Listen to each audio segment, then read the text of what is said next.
What's going on, everybody? It's Captain D, and today we're taking a look at the civilian UH-1 Huey by Nimbus Designs.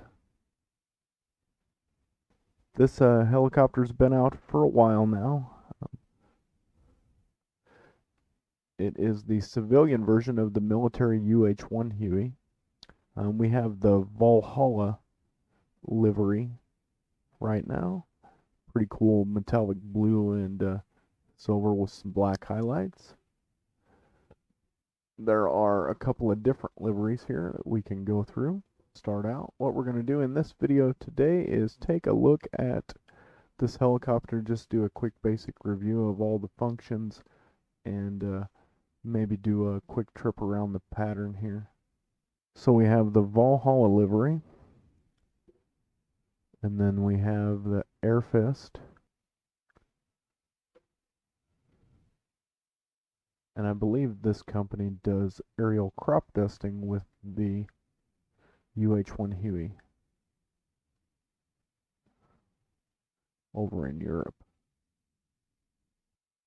And then we have another Canadian registry helicopter, Charlie Golf Echo Alpha Golf. Everything is fully animated and articulating. As you can see, as I move the cyclic around, the angle of the blades changes, as well as the collective and the anti-torque pedals. And there's also a CAL FIRE livery for the well-known firefighting outfit out of California, for King County, which is the Seattle area of Washington State. This livery here is the Tennessee State Trooper livery. I like the black and gold.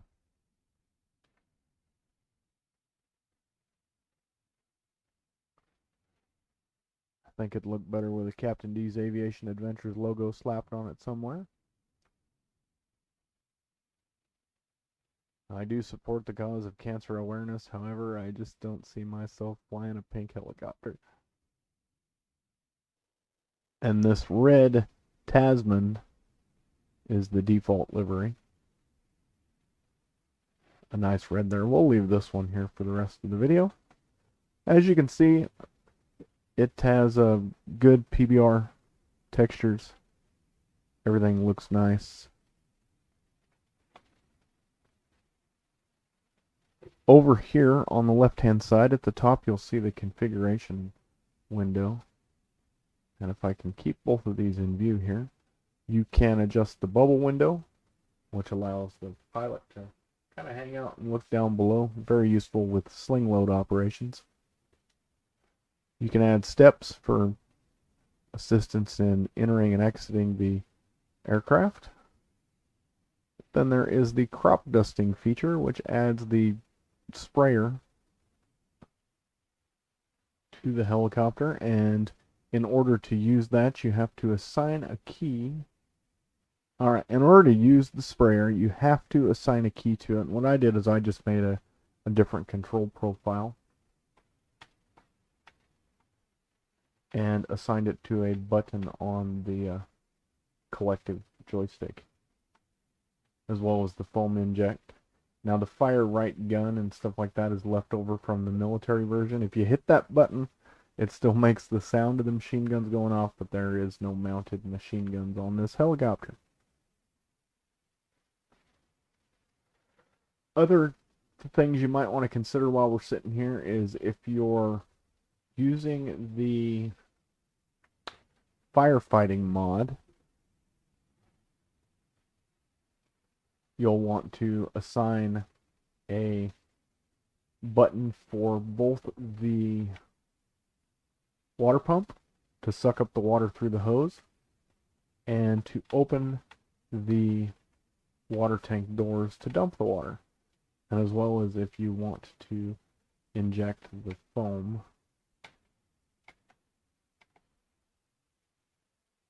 into the firefighting compound. Okay, so the next two are the options for the firefighting mods. Now, you want to make sure that you have the Nimbus firefighting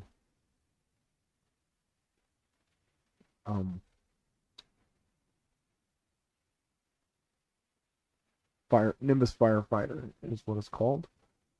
And you want to make sure that the plugin is active, and you do that by hitting the little play button here, and that'll turn active.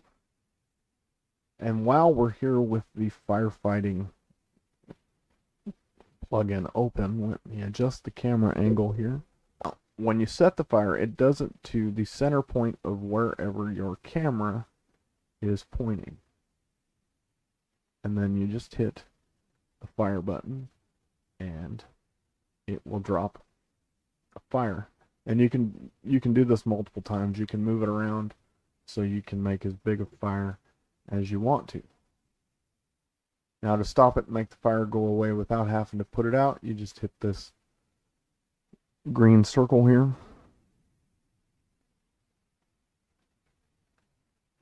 The other option on this configuration menu is the Bambi bucket. Now, with the Bambi bucket, you got to do a couple of things to get it to work right. First of all, if you just click the Bambi button, you see here that you have this generic placement for the bucket, just a cube.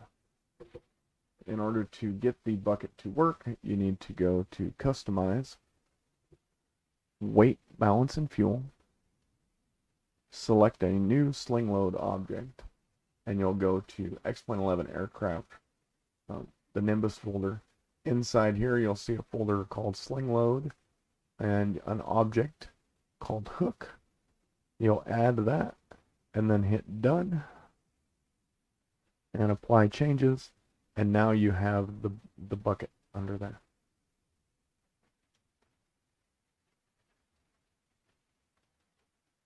And once that's there, you can remove it. However, if you remove the bucket and in this configuration window you still have the sling load active and there's weight to it, the weight will still be simulated. To remove it, you just hit remove. Okay, done. Apply changes. Alright, all gone.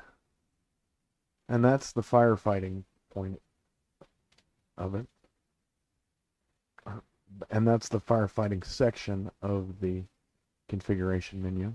You can also configure it for medical transport, and that changes some things on the inside of the cockpit here. We open the doors, we can take a look. We've got medical equipment and a stretcher. You can add or remove the patient. Here on the front of the aircraft, you see I have the mirrors, and this is useful when using a sling load or dropping water, because you can look down through these windows and see the mirrors. You have an option of an internal hoist, which means the hoist is mounted on the inside of the cabin right here.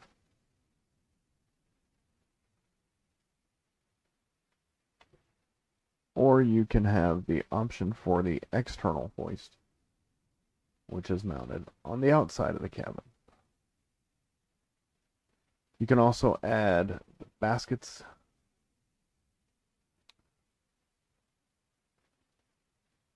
or the front seats. And that's everything on the external view here. If we go to the internal view, you can change... Oh, I forgot the...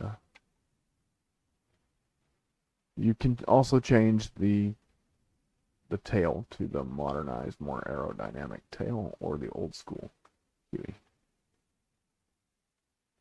Inside the cabin of the aircraft, you have an option between a modern radio stack or the familiar old school Huey radio stack.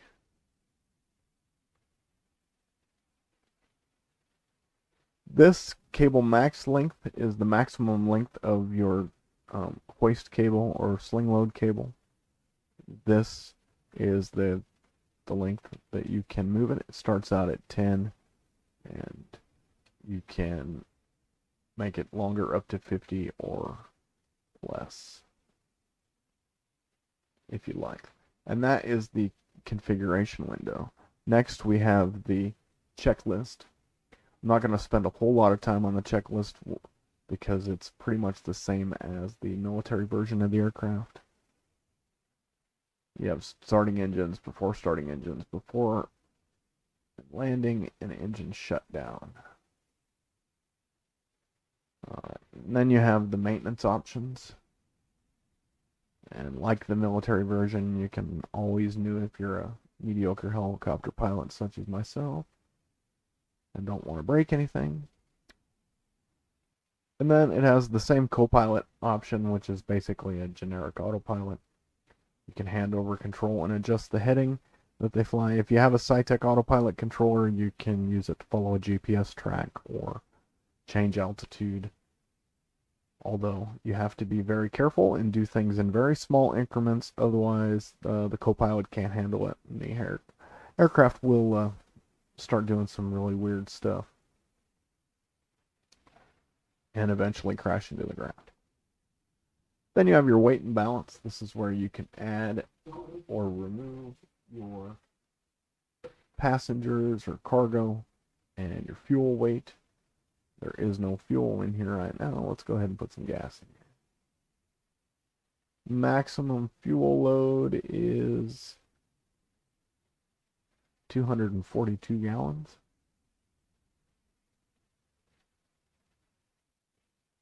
And that pretty much sums up the options for the civilian UH-1. Startup procedure and everything else is the same for this aircraft. I'll go ahead and go through the startup procedure now.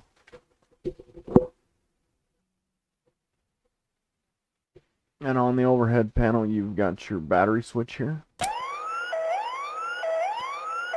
And that turns power onto the ship. First thing I usually do is kill the low RPM audio alarm.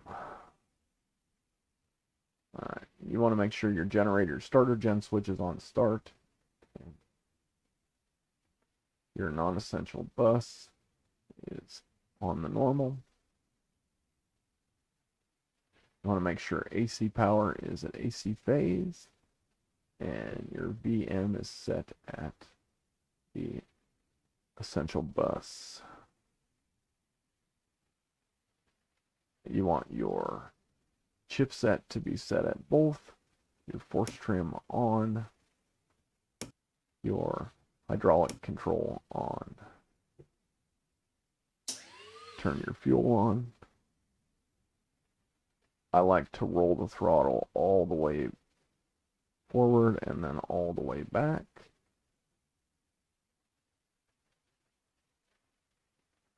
And then you'll hit the start command, and it's the same as the military version of the UH-1 Huey. You can either set a key to it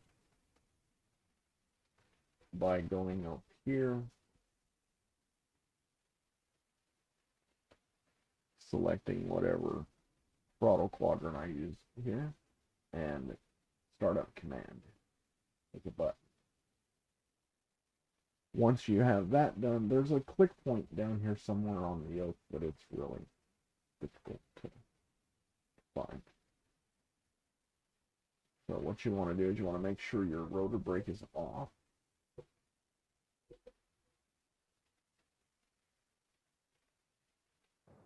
And then you hit the start switch. And we're watching the gauge here, and we want to get to above 40% before we introduce fuel. But coming into about 30%, we want to make sure that we start the movement of the rudders.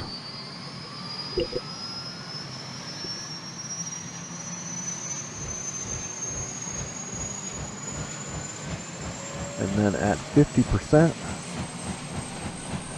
you'll roll on the throttle.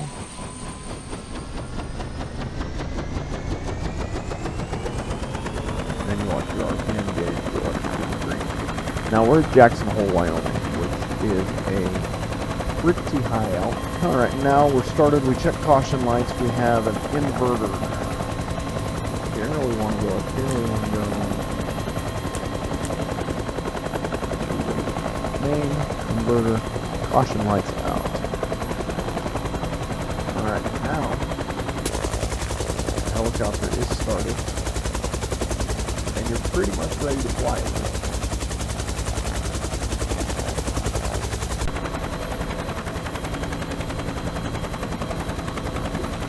So we'll take a quick trip around the pattern here just so you guys can see it fly before we wrap up this introduction video.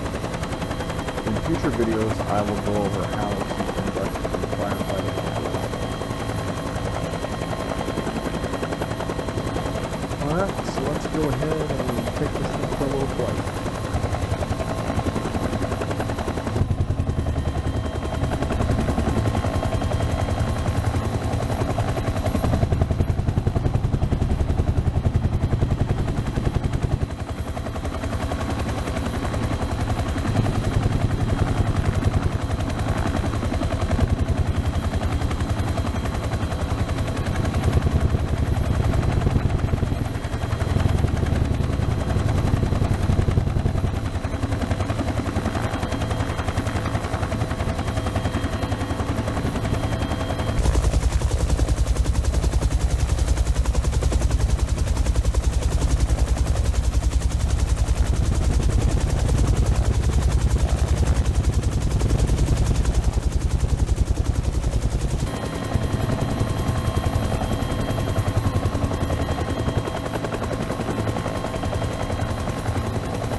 Alright, and we've made it back to the landing pad here.